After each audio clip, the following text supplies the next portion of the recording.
Facebook post দেখে আপনারা হয়তো বুঝতে পেরেই গেছেন যে আমরা সবাই মিলে পুরী ঘুরতে গিয়েছিলাম। তো আমরা রওনা হয়ে গেছি পুরীর পথে। জানলার বাইরে মেঘ, সবুজ মাঠ, নদী আর মনটা একদম ট্রাভেল মোডে।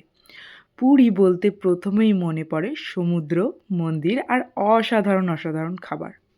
ঘন্টার পর ঘন্টা যাত্রার পর শেষমেশ পুরী পৌঁছে গেলাম।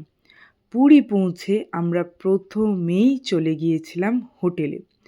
আর বাইরে সামান্য ঠান্ডা বাতাস আর সমুদ্রের ঢেউয়ের আওয়াজ সত্যিই অবর্ণনীয়। তারপর আমরা চলে গিয়েছিলাম যেটা পুরীর ফেমাস জায়গা, মাছের বাজার। মাছের বাজার থেকে আমরা কিছু মাছ কিনে এনে ঘরেই রান্না করে খেয়েছিলাম। আমরা যে হোটেলে থেকেছিলাম সেই হোটেলে তার ব্যবস্থা খুব ভালো ছিল।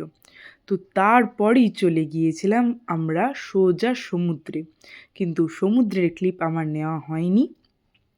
সমুদ্র থেকে ফিরে এসে খাওয়া দাওয়া করে ফ্রেশ হয়ে আমি চলে গিয়েছিলাম ছাদে। সেখান থেকেই আমি আপনাদেরকে দেখাচ্ছিলাম যে পুরীর সমুদ্র কতটা সুন্দর।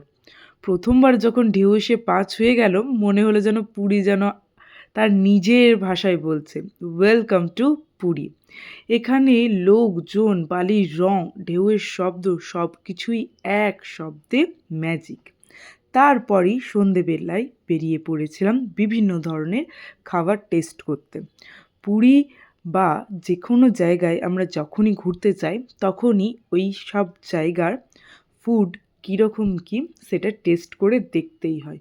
তো আমরা সন্ধেবেলায় সেই দিন শুধুমাত্র খাওয়া দাওয়া করেছি বিভিন্ন ধরনের খাবার, যেমন মোমো, ভুট্টা, তারপর চিংড়ি মাছ, পমফ্রেট সবই মোটামুটি টেস্ট করে দেখেছি সমুদ্রের পাশেতে। খুবই দুর্দান্ত লাগছিল, মানে যাকে বলে অবর্ণনীয়। আমি বলে বোঝাতে পারবো না যে কতটা ভালো লাগছিল। আপনারা প্রত্যেকজনেই একবার না একবার পুরী ঘুরতে গিয়েছেন, কিন্তু যারা যায়নি তাদেরকে আমি অবশ্যই বলবো, কোথাও না যান, পুরী একবার অবশ্যই ঘুরে আসবেন। খুব খুব সুন্দর জায়গা। আমরা খাওয়া দাওয়া সেরে এরপর আশেপাশের বাজারগুলো ঘুরে ঘুরে দেখছিলাম। তার সামনেই পড়ে গেল স্বর্গদুয়ার, যেখানে প্রতিনিয়ত আগুন জ্বলে যাচ্ছে। তো আমি আগেরবারে যখন এসেছিলাম পুরী তখন স্বর্গদুয়ারের ভিতরে ঢুকিনি, কিন্তু এবারে ঢুকেছিলাম। বিভিন্ন মন্দির আছে, মানুষজন বসে আছে, অপেক্ষা করছে যে কখন তাদের যারা আত্মীয় আছে, আত্মীয় স্বজন, তাদের চিতা জ্বলবে। সবাই নিজের মতন করে এখানে আছে। পুরী কেবল একটা জায়গা না, এটা একটা অনুভূতি।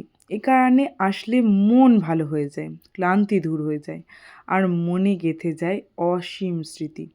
পুরী আবারও ফিরে আসা যাবে বারে বারে। তো আমরা এইরকমই ঘুরতে ঘুরতে, এই মন্দিরের চারপাশে ঘুরতে ঘুরতে, দেখতে দেখতে আবার চলে যাচ্ছিলাম বাড়ির পথে। বাড়ি যাওয়ার পথে মেয়ের সঙ্গে কিছু ভিডিও ট্রাই করলাম যে দেখি করা যায় নাকি, কারণ হাতে আমাদের অনেকটা সময় ছিল। ভিডিওটা আমি এরপর এখানেই শেষ